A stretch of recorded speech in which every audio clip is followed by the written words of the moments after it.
آیا به واقعیت نغمه هنرمند مشهور افغان وفات کرده است؟ افشای حقایق و رازهای پشت پرده زندگی جنجالی نغمه هنرمند مشهور افغان در کجاست؟ دلیل دوری نغمه از هنر موسیقی چی بوده است؟ گفتنی‌های تازه دوزاران و فامیل نغمه در این باره. من در این ویدیو پیرامون حقایق همین ماجرا خواهم پرداخت و از در ادامه با کانال دنیا اینفو باشید.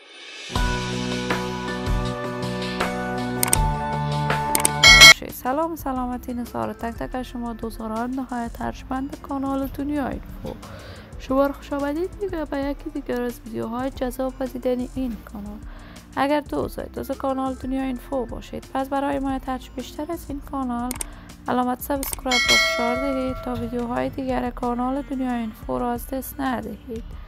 نغمه هنرمند مشهور، چهره شناخته شده، یکی از هنرمندان بی‌بدیل، تاریخ ساز، محبوب و سرشناس در میان مردم افغانستان است. علاقمندان و دوزاران خاص خودش را دارد. نغمه اصالتا پشتون می باشد ولی بزرگ شده شهر زیبای کابل است. از پدر و مادر پشتون دیده به جهان گشود. بزرگ شده شهر زیبای کابل، دوره لیسه را در مکتب الفت در کابل به اتمام رسانید. کارهای هنری نغمه موج حمایت ها را در میان مردم افغانستان داشته است.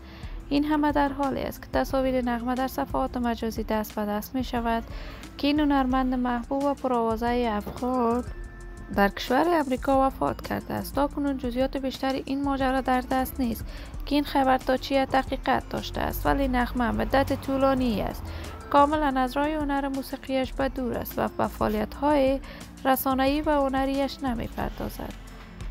نغمه در آتش‌سوزی‌های بزرگ در امریکا خانه بزرگش را در لس آنجلس از دست داد و در حالت بدی برای مدت طولانی در شفاخانه بستری بود. ولی ما آرزو داریم خبرهای نشر شده در صفحات مجازی دروغ باشد. زندگی خوش و آرامی برای بارو نغمه با جمعی از هنرمندان افغان. از بارگاه عزت الله ازال تمنا دارم. عزیزان و همراهان نهایت ارجمند کانال دنیا اینفو، شما هم نظریاتتان را در بخش کامنت با من شریک بسازید. این ویدیو را با علاقه‌مندان و دوستان نغمه به اشتراک بگذارید. اگر دوست کانال دنیا اینفو باشید، پس برای حمایت بیشتر از این کانال علامت سابسکرایب را فشار دهید تا ویدیوهای دیگر کانال دنیا اینفو را از دست ندهید.